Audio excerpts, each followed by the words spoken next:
नमस्कार, मैं हूं अविरल अग्निहोत्री और आप देख रहे हैं SNN लाइव।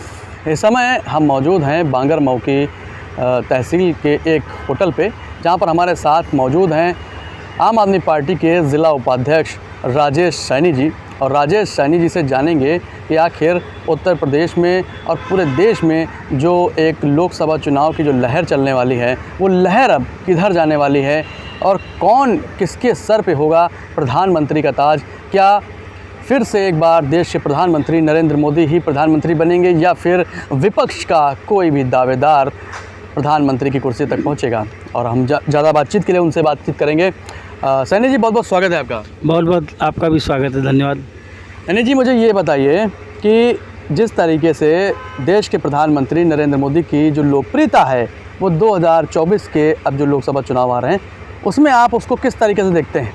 देखिए, जहाँ तक कि लोकप्रियता की बात करी जाए वो लगभग कम हो रही थी, लेकिन अब तो ख़त्म ही हो गई है। 24 के चुनाव में कुछ बात और ही होगी जिसका आपको नज़ारा साफ दिखने लगा। अभी से आप देखेंगे कि जो 2024 का चुनाव आएगा उसमें विपक्ष का एक मजबूत दावेदार आपके सामने प्रधानमंत्री के रूप में पेश होगा।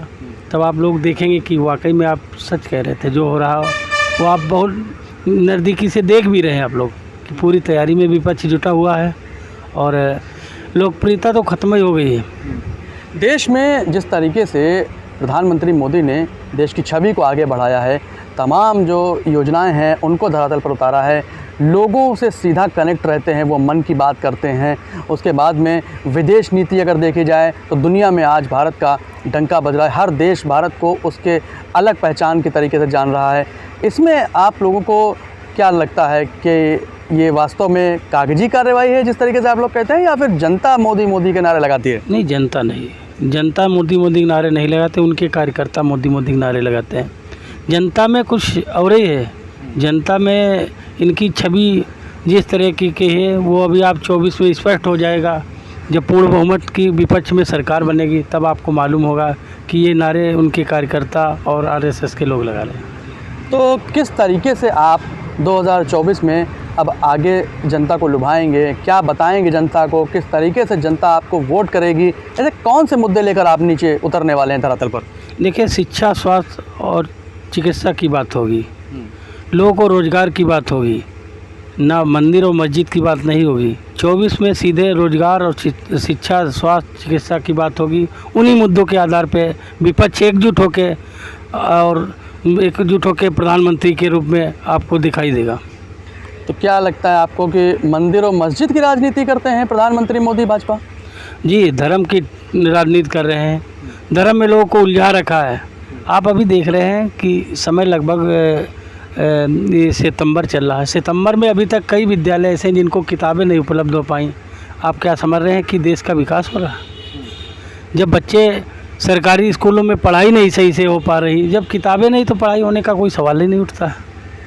अगर आप उत्तर प्रदेश की बात कर रहे हैं तो उत्तर प्रदेश में आपने देखा कि जिस तरीके से मुख्यमंत्री योगी आदित्यनाथ ने बच्चों के सीधे खातों में पैसे पहुंचाने का काम किया, उनको ड्रेस देने का काम किया, मिड डे मील जो बनाया, एकदम उच्च क्वालिटी का मिड डे मील है जिसकी तस्वीरें भी वायरल हुई। हालांकि वो चीज़ें मीडिया में नहीं आ पाई, लेकिन उसके बावजूद भी अगर आपको क्या लगता है किस तरीके से आप क्या सुधार करेंगे? अब आप क्या देख रहे हैं कि मिड डे मील में सेब परोसा जा रहा है क्या? अगर भाई साहब कहीं सेब परोसा जा रहा हो, जहाँ से हम बैठे यहाँ 50 किलोमीटर दूर तक विद्यालय हैं, हम चल के आपके साथ देख सकते हैं। ऐसा कुछ नहीं, ये सब मीडिया में, सोशल मीडिया में ये झूठी तस्वीरें छपा के वायरल की जा रही। और सच्चाई अगर अच्छी होती तो आपको पता था, दिल्ली से हमारे शिक्षा मंत्री माननीय मनीष सिसोदिया जी सीधे दावा कर रहे थे कि आप चलिए, हम आपके स्कूल देख रहे हैं। आपके स्कूल और हमारे स्कूल, हमारे स्कूलों तो विदेशों से लोग देखने आते हैं, बड़ी प्रशंसा करते हैं। भाजपा के खुद लोगों ने प्रशंसा की है कि दिल्ली के स्कूल दुनिया में एक नई मिसाल दी है। नहीं, तो ये बताइए कि जिस तरीके, तो आपका विज़न किस किन चीज़ों पर रहेगा और क्या जो लोकसभा चुनाव आ रहे हैं उस पर भी आप गठबंधन करके कोई चेहरा लाएंगे सामने, या फिर सीधे तौर पर अपने इंडिविजुअल अकेले लड़ेंगे आप? देखिए, हमारी पार्टी किसी के साथ गठबंधन नहीं करेगी, क्योंकि वो अपने आप में सक्षम है और जहाँ भी जाती है पूर्ण बहुमत की सरकार बनाती है। और आप देखेंगी कि जो है पार्टी जो निर्णय करेगी वही निर्णय मान्य होगा। आम आदमी पार्टी का कोई भी चेहरा प्रधानमंत्री बन सकता है। तो जो लोकसभा चुनाव आने वाले हैं तो उसमें आम आदमी पार्टी का ही कोई प्रधानमंत्री यानी मुख्यमंत्री जो केजरीवाल हैं वही प्रधानमंत्री पद के दावेदार रहेंगे या कोई और भी उठाया जाएगा? नहीं, ऐसा कुछ नहीं। जिसको पार्टी चाहेगी वो प्रधानमंत्री बनेगा। ये क्लियर तो है नहीं, किसी को कहा नहीं कि केजरीवाल प्रधानमंत्री। केजरीवाल ने अब कभी स्वयं से भी नहीं कहा कि हम प्रधानमंत्री बनेंगे। केजरीवाल जी जो है वो रणनीति बनाने में बहुत ही कुशल हैं। इसका मतलब ये थोड़ा, वो कभी अपने मुंह से नहीं कहा कि हम प्रधानमंत्री बने। उन्होंने कहा आम आदमी पार्टी की सरकार देश में बनेगी। लेकिन वो तो अगर बात करें तो केंद्र के द्वारा किए गए कार्यों पर सवाल उठाते हैं तमाम, जैसे सेना पर सवाल उठाए, सर्जिकल स्ट्राइक पर सवाल उठाए, सबूत मांगने का काम करते हैं और अगर देखा जाए तो ऐसे उंगलियां उठाने का काम करते हैं। अभी जैसे ही दिल्ली में जब सरकार उनकी पहली बार बनी थी तो उन्होंने तमाम जो कांग्रेस के कार्यकर्ता थे, जो पदाधिकारी थे, उनके खिलाफ बहुत बातें करी, लेकिन बाद में उन्हीं के साथ में गठबंधन करने की बात करने लगे, उन्हीं के साथ खड़े हो गए, महान गठबंधन बनाने लगे इस तरीके से। तो क्या उनकी बात का कोई कयाम भी है? कयाम है। उन्होंने कहा था कि लोगों को जिससे फ़ायदा मिल सके, गरीब जनता को फ़ायदा मिल सके, वो हम काम करेंगे।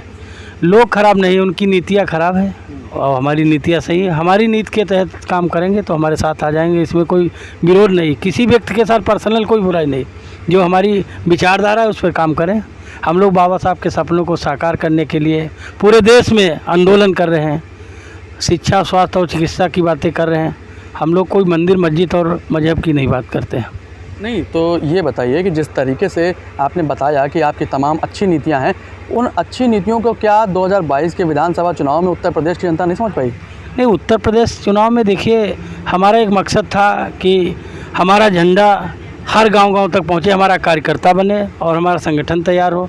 केजरीवाल जी, माननीय केजरीवाल जी एक बार लखनऊ में जो है सभा की, उसके बाद तो आए नहीं। अगर आते, इतनी मेहनत करते जितनी पंजाब में की, गुजरात में कर रहे हैं, इतनी करते तो यहाँ से बहुत बढ़िया रिस्पांस आता। ऐसा नहीं कि हम लोग जो है यहाँ सरकार बनाने आए थे, ये कह रहे थे कि हमारा सहयोग होगा। जनता अभी समझ नहीं पाई, इनके झूठे जो है वादों में आ गई भाजपा के, इसलिए जो है गुमराह हो गई। अब जनता पूर्ण रूप से समझ गई है कि ये चाहते क्या हैं, करते क्या हैं, कहते क्या हैं। तो यानी 2024 में जो प्रधानमंत्री पद का जो दावेदारी है वो अरविंद केजरीवाल यानी आपकी आम आदमी पार्टी करेगी। किसी के साथ में गठबंधन करना फ़िलहाल ऐसा कोई प्लान नहीं है, लेकिन देश के प्रधानमंत्री को हराने के लिए, जो मौजूदा प्रधानमंत्री मोदी हैं, उनको हराने के लिए आपने कौन कौन सी रणनीतियाँ तैयार करी हैं, किस तरीके से करेंगे आप? देखिए, गठबंधन का कोई सवाल ही नहीं उठता। उत्तर प्रदेश जैसे राज्य में हमारी पार्टी ने गठबंधन के लिए, अखिलेश यादव ने कई बार कहा, बहन जी ने कई बार कहा, लेकिन हमारी पार्टी किसी के साथ कोई अलायंस, कोई समझौता नहीं करती है। हमारी पार्टी जनता के दम पर चुनाव लड़ी है और जीती है। जहाँ जहाँ लड़ी है वहाँ जीती है। यहाँ तो अपना एक मकसद था कि संगठन खड़ा हो गया। आने वाले भविष्य में उत्तर प्रदेश में देखना। और रही बात प्रधानमंत्री की, प्रधानमंत्री आम आदमी पार्टी का कोई भी प्रधानमंत्री बन सकता है। नहीं, तो देखिए, जिस तरीके से देश के प्रधानमंत्री मोदी ने लोगों को तमाम आवाज़ दिए, रोज़गार की बात करी, अग्निवीर जैसी योजनाओं को निकाला, इसके बाद में अगर बात करें रक्षा की तो देश की सीमाओं को मजबूत किया है, और विदेश नीतियों की बात करें तो उसमें भी बढ़िया उन्होंने काम किया है। साथ ही साथ जीडीपी का भी जो रेट है वो भी बढ़ाया है।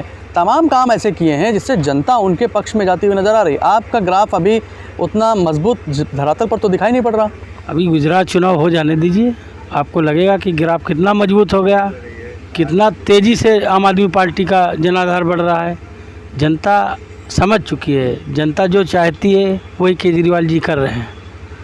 ऐसा नहीं है आप सोच रहे हैं कि जो है धरातल पे भाजपा ने क्या काम किया है। आप बता सकते हैं कोई काम धरातल पर किया हो? अखबारों और टीवी चैनलों के माध्यम में तो किया है, लेकिन आप कहीं पे धरातल पर उनका काम एक भी गिना दीजिए। नहीं, धरातल पर जैसे कि मान लीजिए उन्होंने जनधन अकाउंट खोले हैं और उसके बाद में अभी मैंने आपको बताया कि लोगों को आवास दिए हैं, शौचालय दिए हैं, किसान सम्मान निधि दी है लोगों को। इस तरीके से और भी ज़्यादा काम किए हैं उन्होंने, देश के लिए तमाम काम किए हैं। तो ये तमाम काम तो हैं ना उनके। प्रधानमंत्री आवास की अगर एक किसी ग्राम सभा में जांच कर ली जाए तो कम से कम 70% ऐसे आवास होंगे जिन उन रईसमंदों के बने होंगे, जिन लोगों ने पैसा जो है प्रशासन के लोगों को दिया और उन्हीं के द्वारा पास किए गए वही आवास बनाए गए। और आगे जो है, जो धरातल पर काम की बात करते हो, जिसको लेकर सरकार बनी थी, हिंदू मुस्लिम गाय की आप दुर्दशा तो देख ही रहे हैं। आप शाम को निकलिए रोड पर, यहाँ से लखनऊ तक कई ऐसे जगह होंगे जहाँ पे गाय का इतना बड़ा जमावड़ा रहता है, किसी का पैर टूटता है, किसी के कीड़े पड़े हुए हैं, किसी के साथ बहुत बड़ा अन्याय हो रहा है। गाय की दुर्दशा देखी नहीं जा सकती है। और गौशालाओं में इतना बड़ा पैसे का जो व्यवस्था की गई है, इतना घोटाला हो रहा है, सरकार बिल्कुल गाय की तरफ देख ही नहीं रही है। तो आप आएंगे अगर, तो आप गाय के लिए क्या करने वाले हैं? देखिए, गाय के लिए, गाय एक पालतू पशु है और हम सबके परिवार में पाला जाता था। इसके पहले जब 2014 के पहले गाय की बहुत बड़ी व्यवस्था थी, बाज़ारें खुली हुई थी, किसान गायों का आदान प्रदान आपस में करते थे। बाज़ारें बंद हो गई, किसान किसी एक दूसरे को आदान प्रदान नहीं कर पा रहे हैं। गाय की हम लोग इतनी अच्छी व्यवस्था करेंगे कि हर एक किसान कम से कम 2 गाय पालेगा और आपको लगेगा कि भारत में गाय की पुरानी जो व्यवस्था थी, जो अच्छी व्यवस्था में गाय जीती थी, उसी आधार पर फिर से व्यवस्था की जाएगी। तो 2024 में पूरी बहुमत की सरकार आप बनाना चाहते हैं और आपने उसके लिए ग्राफ भी लगभग तैयार कर लिया है। देखिए, ग्राफ तैयार है। आम आदमी का पार्टी का कार्यकर्ता तन मन धन से बहुत तेज़ी से लगा हुआ है और हमारे भारत में हर जगह से, कोने कोने से आवाज़ आ रही है कि आम आदमी पार्टी की एक बार सरकार केंद्र में बन जाए। सारा जितना भ्रष्टाचार फैला हुआ है, सारी अव्यवस्था फैली हुई है, इस पर तुरंत अंकुश लगाया जा सके। तो ये थे हमारे साथ राजेश सैनी जी, आम आदमी पार्टी के ज़िला उपाध्यक्ष। इन्होंने जिस तरीके से बताया कि केंद्र में जो मोदी सरकार है उसने कुछ काम नहीं किया, धरातल पर कुछ भी नहीं हुआ, भ्रष्टाचार किए हैं। हालांकि ये उनका अपना अलग मानना है, लेकिन भारतीय जनता पार्टी भी मुख्यमंत्री केजरीवाल पर तमाम भ्रष्टाचार के आरोप लगाते हुए नज़र आती है और सीधे तौर पर बताती है कि आम आदमी पार्टी भी पूरी तरीके से भ्रष्टाचार की भेंट चढ़ी हुई है। हालांकि इसमें इन बातों में कितनी सच्चाई है, ये तो 2024 के लोकसभा चुनाव तय करेंगे। ये सारी बातें जनता पर ही छोड़ देते हैं, लेकिन सभी पार्टियों के लिए अग्रिम शुभकामनाओं के साथ मैं विरल अग्निहोत्री, SNN लाइव। नमस्कार।